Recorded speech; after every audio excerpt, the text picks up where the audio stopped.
I did.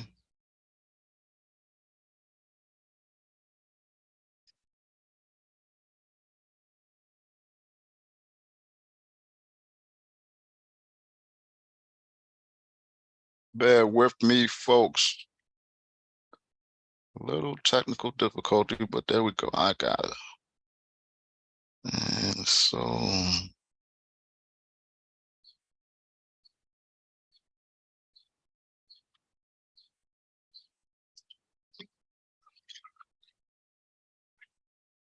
why today's foreclosure numbers are nothing like 2008.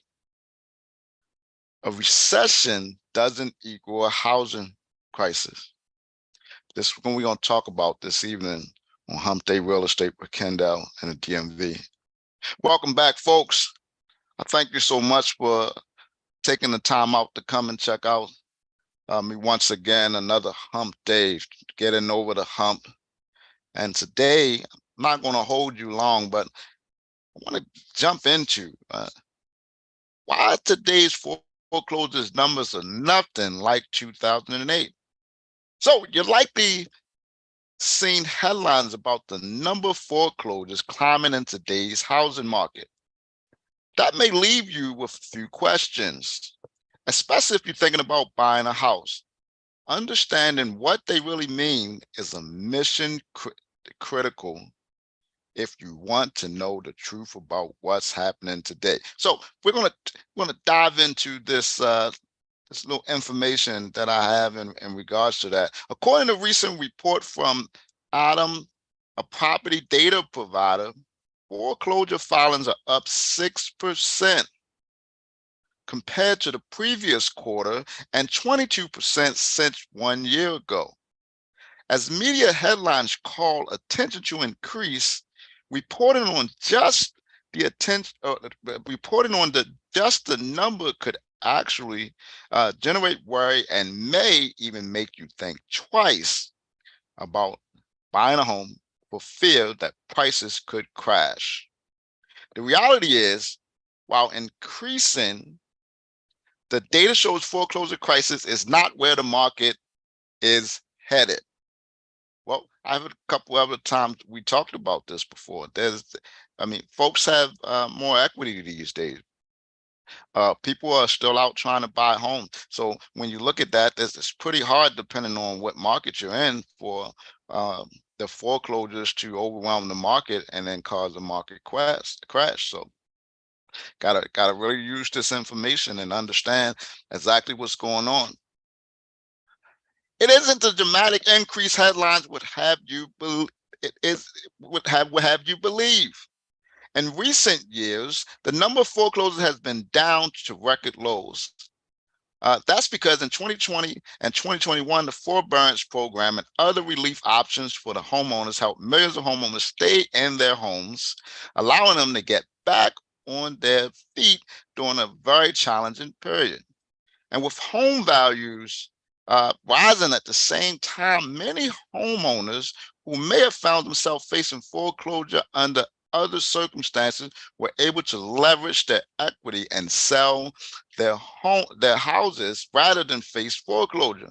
Moving forward, equity will continue to be a factor that can help keep people from going into foreclosure.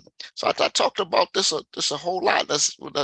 You really got to pay. We have to pay attention to what's going on in the market. Try to stay away from what ordinary media, the news is talking about, because all they do is spike fear. They don't give education. Come back to Hump Day Real Estate and the DMV with Kendall and the DMV, and check us out on Wednesday, every Wednesday. Check the YouTube channel out just in case there's some other uploads outside of the live event.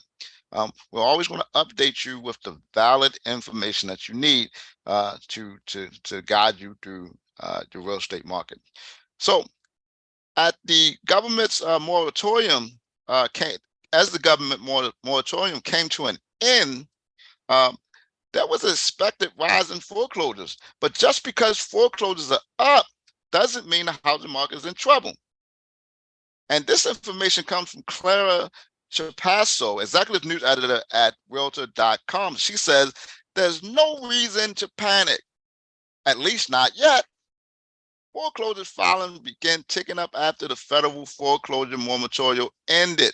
The moratorium was enacted in each early days of COVID-19, when millions of Americans lost their jobs to prevent the tsunami of homeowners losing their properties. So some of these proceedings would have taken place during the pandemic, but got delayed due to the moratorium. This is a bit of a catch-up for that foreclosure market. So if for folks that don't understand that, so a lot of people, as soon as the pandemic hit, the banks were ready. They did way better than they did in 2008. They were prepared to offer homeowners something to help them with the relief of losing their job. Actually, it did so great of a job with that.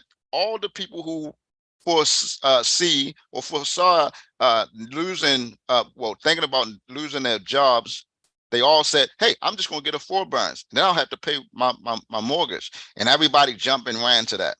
Well, it wasn't the best thing for everybody. Some folks got smart. I didn't jump for it. I didn't run for it. Unfortunately, real estate agents were still out and working.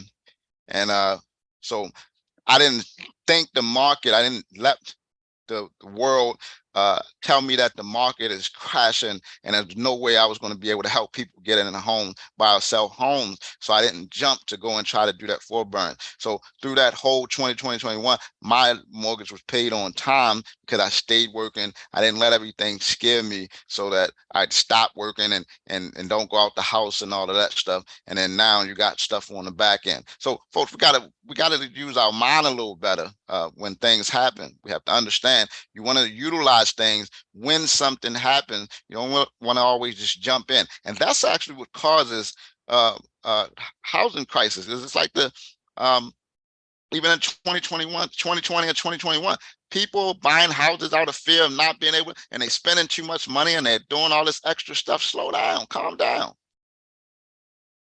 You know, you may need a house, but if you already have somewhere to stay, even if it costs you a little bit more, you're not in a desperate need. You just want something, but you don't always, the key is you always want something when everybody else is getting it, because that inflates the price. You have to understand that.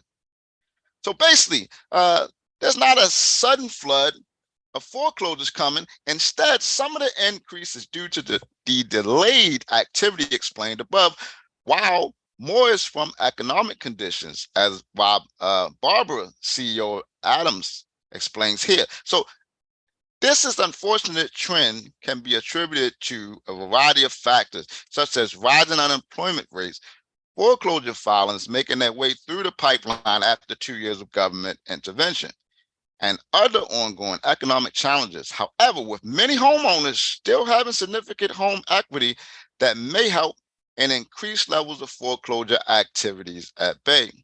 To further paint the picture of just how different the situation is now compared to the housing crash, take a look. So I'm going to tell you a little bit about the graph that's here. So it shows the foreclosure activity has been lower since the crash by looking at properties with foreclosure filings going all the way back to 2005. So that's this chart, when I print it out, it's very small, but you can imagine that it's basically showing from the year 2008 how it spiked and how it's very low and came all the way down somewhere around 2017. And now it's just starting to tick up a little bit. So just think of the peak of a mountain.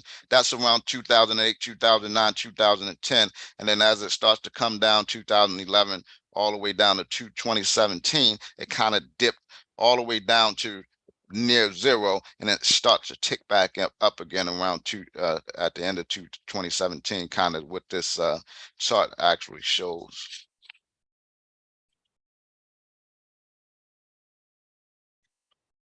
So today's forecasts are far below the record high number that was reported when the housing market crashed. So folks,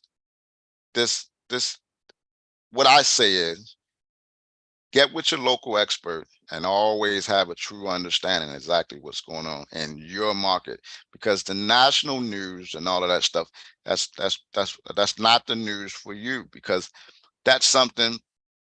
Your market is tiny. A lot of people don't understand it. Your market is just as tiny as the community you live in some areas of the world. So you have to understand that something, your market may be hot. You may have 500,000 homes in your community, and that market may be hot. Everything around you might be sitting still, or vice versa. So you have to be a little bit mindful of that. So a recession doesn't equal a housing crisis. Well, everywhere you look, people are talking about a potential recession. And if you're planning to buy or sell a house, this may leave you wondering if your plans are still a wise move. So to help ease your mind, experts are saying that if we do officially enter a recession, it'll be it'll be mild and short, as the Federal Reserve explained in their March meeting. So this is what they say. The staff's projection at the time of March meeting included a mild recession starting later this year, with a recovery over the subsequent 2 years. So while a recession may be on the horizon, it won't be one for the housing market record books like the crash of 2008. What we have to remember is the recession doesn't always lead to a housing crisis. I tell people this all the time. That was 2007. You had the dot-com bubble, which led to a recession in the 90s, and some of the other. So you always have to remember, that just because what we just came out of doesn't mean that that's where we're going into in the future. There's always a new evolution of something else that is actually causing these recessions and what brings us out of the recession. So always remember that. Don't just keep your brain on 2008 housing crisis. Recession doesn't just mean that. So as recession doesn't mean falling home prices. To show that home prices don't fall every time there's a recession, it helps to turn to historical data, as the graph below is showing us that, so you don't have the graph, but it's showing us that the recession does not mean falling. So home changed during the last 6 recessions. So in 1980, the home prices were up 6.1%. In 1981, home price was up 3.5%. In 1991, they took a dip, negative 1.9%. And in 2001, they went up 6.6%. And in 2008, the crash, they went down almost 20%, negative 20%. And so in 2020, back up to 6%. So most people remember the housing crash in 2008. The larger of the 2 red bars in the graph, but you can't see the graph, so I'm explaining to you. And think another recession will be a repeat of what happened in that housing at that time. But today's housing market isn't. It's not the same. And stay on course with reading it. Isn't about the crash, because the fundamentals of the market are different than they were in 2008. Back then, one of the big reasons why prices fell was because there was a surplus of homes for sale, and the same time, distressed properties flooded the market. Today, the number of homes for sale is low, very low. Excuse me, very low. Folks can't find what they're looking for. Excuse me. So house prices may see a slight declines in some areas and slight gains in others. A crash simply isn't in the cards. Excuse me, folks.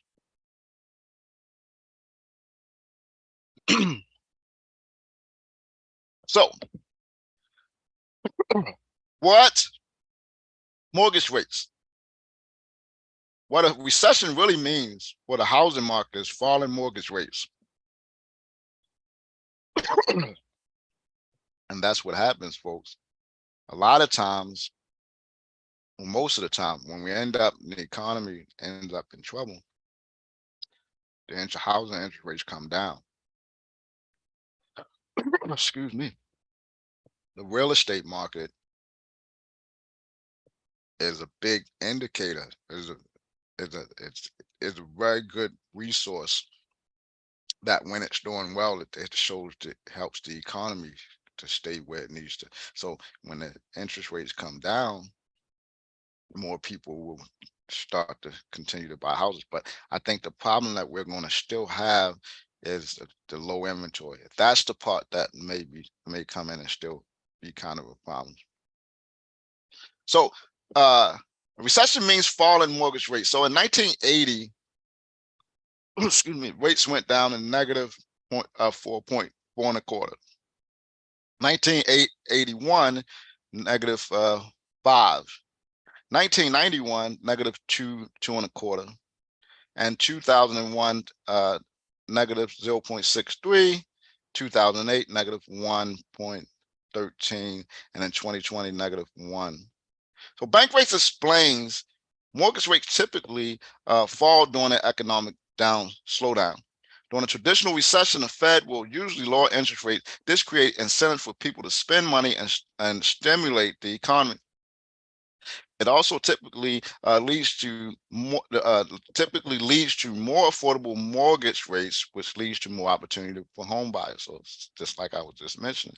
This year, mortgage rates have been quite volatile as they've responded to high inflation. The 30-year fixed mortgage rate has hovered between roughly 6-7%, and that's impacted affordability for many potential home buyers.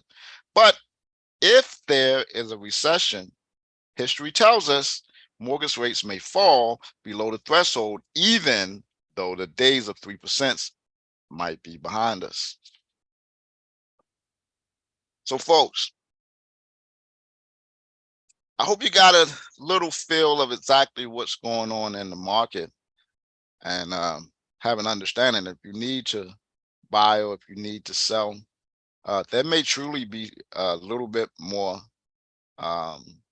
opportunity coming up as we start hearing more recession, and the interest rates may come down. But I just looked at a video from my guy Eric Wellington, and he says something like this: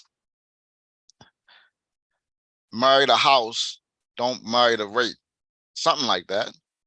And so what he explained is what that means is you still buy the house now that you're interested in, but the rate you don't have to be stuck with. So if you buy a house now and the interest rates actually go down, then you refinance.